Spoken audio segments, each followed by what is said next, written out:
Nellore Medicover ఆసుపత్రిలో వైద్యుల నిర్లక్ష్యంతో ఓ వ్యక్తి మృతి చెందాడు. మృతుడి బంధువులు ఆసుపత్రి సిబ్బందిపై దాడికి దిగారు. పటిష్టమైన బందోబస్తు మధ్య ఓ ఎమ్మెల్యే జోక్యంతో మృతుడి కుటుంబానికి 10 లక్షల రూపాయలు ఇచ్చే విధంగా ఒప్పందం చేసుకుని ఎలాంటి కేసు లేకుండా మృతదేహాన్ని మెడికల్ ఆసుపత్రి నుంచి తీసుకువెళ్లారు. ఇదంతా కేవలం పెద్ద మనుషుల ఒప్పందమే. ఆసుపత్రి యాజమాన్యం అధికార పార్టీ నేతలతో సంబంధాలున్న నేపథ్యంలో పోలీసులు ఆసుపత్రికి బందోబస్తు నిర్వహించి వెళ్లిపోయారు. దీనికి సంబంధించిన వివరాలు ఇలా ఉన్నాయి. తోటపల్లి గూడూరు మండలం వరికొండకు చెందిన జానా వెంకటేశ్వర్లు అనే వ్యక్తి గుండె నొప్పితో బాధపడుతూ నెల్లూరు మెడికవర్ ఆసుపత్రిలో చేరారు. డాక్టర్లు వైద్య పరీక్షలు నిర్వహించి ఆరోగ్యశ్రీ ఇప్పటికిప్పుడే రాదని, వస్తుందో లేదో కూడా తెలియదని, వెంటనే స్టంట్ వేయాలని 1 లక్ష రూపాయలు చెల్లించాలని కోరారు. ఆసుపత్రి యాజమాన్యం కోరిక మేరకు బాధితులు నగదు చెల్లించారు. మరో 10 నిమిషాల వ్యవధిలో మరో స్టంట్ వేయాలని, వెంటనే డబ్బులు చెల్లించమని బాధితులను యాజమాన్యం సూచించింది. వెంటనే మరో 1 లక్ష రూపాయలు బాధితులు చెల్లించారు. మరో 10 నిమిషాల్లో ఆసుపత్రి డాక్టర్ వచ్చి మా ప్రయత్నాలు మేం చేశాం, పేషెంట్ మృతి చెందాడని తెలపడంతో ఒక్కసారిగా బాధితులు ఆగ్రహానికి గురయ్యారు. ఆసుపత్రి డాక్టర్ అమర్నాథ్ రెడ్డి ఆసుపత్రి నుంచి పరారయ్యారు. ఆసుపత్రిలో ఉద్రిక్తమైన వాతావరణం ఏర్పడింది. బాధితుడి బంధువులు మేనేజర్పై దాడి చేశారు. బాధితులు పోలీసులకు సమాచారం ఇచ్చారు. ఆసుపత్రి యాజమాన్యం పోలీసులకు తెలిపారు. అంతలోనే ఓ ట్విస్ట్ జరిగింది. ఆరోగ్యశ్రీ కూడా ప్రభుత్వం నుంచి అప్రూవల్ అయింది. ఎమర్జెన్సీ ఆపరేషన్ కోసం ప్రభుత్వం నిధులు మంజూరు చేసింది. ఈ విషయం తెలుసుకున్న బాధితులు ఆసుపత్రి యాజమాన్యంపై నిరసన తెలిపారు. కేసు నమోదు చేయాలని డిమాండ్ చేశారు. అంతలో ఆసుపత్రి యాజమాన్యానికి అధికార పార్టీతో ఉన్న పరపతితో పోలీసులు ఎలాంటి యాక్షన్ తీసుకోలేదు. ఓ ఎమ్మెల్యే అనుచరులు వచ్చి బాధితులతో మాట్లాడారు. ఆసుపత్రి నుంచి బాధిత కుటుంబానికి 10 లక్షల రూపాయలు ఇచ్చే విధంగా ఓ అవగాహనకు వచ్చారు. పోలీసులు ఆసుపత్రి సిబ్బంది మధ్య ఎలాంటి దాడి జరగకుండా స్పెషల్ పార్టీ పోలీసులను ఎమర్జెన్సీ విభాగం వైపు బందోబస్తు ఏర్పాటు చేశారు. నెల్లూరు రూరల్ సీఐ ఆసుపత్రిలో యాజమాన్యం బాధితులతో మాట్లాడారు. ఎట్టకేలకు అధికార పార్టీ నేతలు రంగప్రవేశం చేసి ఆసుపత్రికి బాధితుల మధ్య రాజీ కుదించారు. వాస్తవాలు పరిశీలిస్తే ఈ ఆసుపత్రికి వైద్యం కోసం వెళ్లిన వారు తిరిగి ప్రాణాలతో వచ్చే అవకాశం లేదని ఇప్పటికే ప్రచారం ఉంది. ప్రభుత్వం అనేక సార్లు ఈ ఆసుపత్రికి లక్షలాది రూపాయలు అపరాధ రుసుములు వేసిన సంగతి కూడా తెలిసిందే.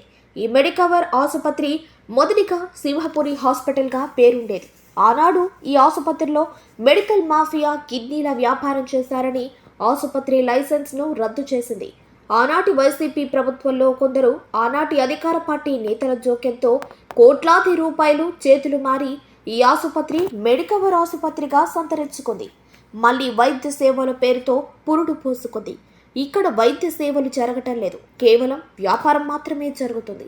మెడికల్ మాఫియాకు అధికార పార్టీ నేతలు, అధికారులు వత్తాసు పలుకుతున్నారు.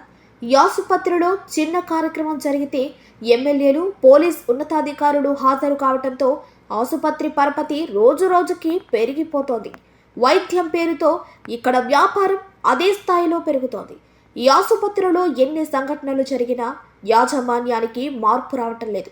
ఇప్పటికైనా ఇలాంటి ఆసుపత్రిలో లైసెన్సులు రద్దు చేయాల్సి ఉంది. ఆసుపత్రిలో జరుగుతున్న అక్రమాలను ప్రభుత్వం చూసి చూడనట్టు వ్యవహరించడం, పర్యవేక్షించాల్సిన అధికారులు లంచాలకు అలవాటు పడటంతో ఈ ఆసుపత్రి వైపు కన్నెత్తి కూడా చూడటం లేదు. ఇలాంటి ఆసుపత్రికి లైసెన్సులు కొనసాగితే వేలాది మంది ప్రాణాలు గాలిలో కలిసే అవకాశాలున్నాయి. ఎప్పటికైనా ప్రభుత్వం, జిల్లా కలెక్టర్, గతంలో ముత్యాలరాజు కలెక్టర్గా ఉన్న సమయంలో ఈ ఆసుపత్రి ఫైళ్లు పరిశీలించి చర్యలు తీసుకోవాల్సిన అవసరం ఉందని అనేక మంది కోరుతున్నారు.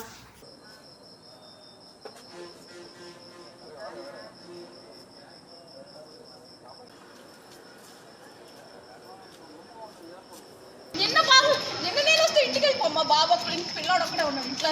అన్న మనిషి ఇప్పుడు చచ్చిపోతాడు.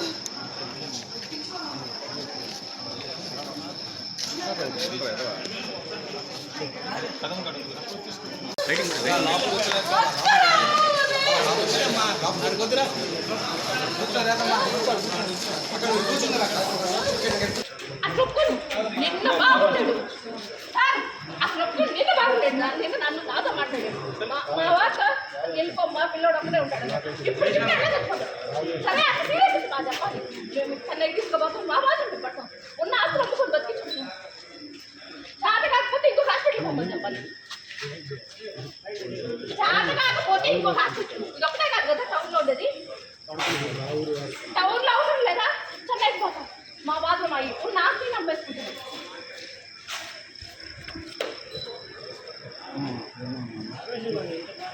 నిన్న బాబు నిన్న నేను వస్తే ఇంటికి వెళ్ళిపో మా బాబు పిల్లవాడు ఒకటే ఉన్నాడు ఇంట్లో అంత మనిషి ఇప్పుడు ఎడ తెచ్చిపోతాడు.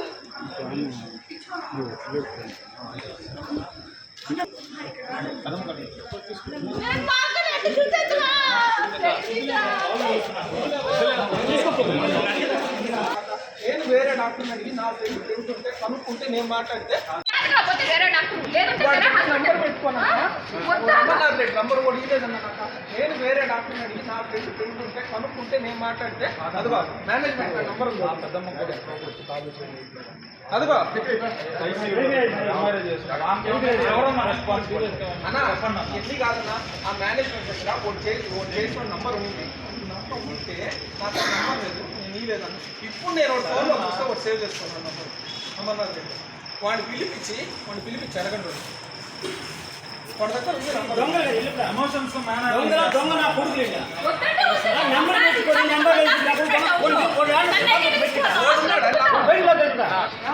లేదు వాడి లాక్కర్ ఒకటి కానీ నంబర్ సేవ్ లో ఉంది.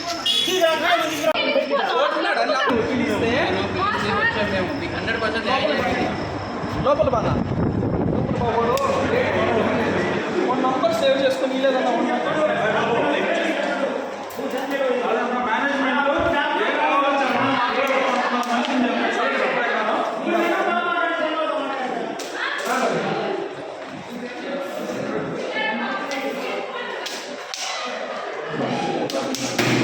Water bottle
Amarnath Reddy doctor cardiology C Amarnath Reddy అన్న సిఏ అమర్నాథ్ రెడ్డి అయితే మొన్న 4 రోజుల క్రితం అపోలోకి తీసుకెళ్ళాం మా నాన్న గుండెల్లో నొప్పి వస్తే అక్కడ ట్రీట్మెంట్ చేసి మీ నాన్న కొంచెం హార్ట్ ప్రాబ్లం ఉంది, మీరు ఇక్కడే జాయిన్ అయిపోండి అన్నాడు. సరే మాకు రిఫర్ కోసం వేరే ఫ్రెండ్, డాక్టర్ ఫ్రెండ్ అయితే అతనికి చెప్పా, సరే ఇట్లా అంటున్నారు అపోలోలో, ఏంది విషయం అంటే అపోలో తినేస్తారు శివ, నిన్ను అపోలో నుంచి బయటకు వచ్చేసి నా అమర్నాథ్ రెడ్డి నా క్లోజ్ ఫ్రెండే, నేను రిఫర్ చేస్తాను. సరే రిఫర్ చేశాడు.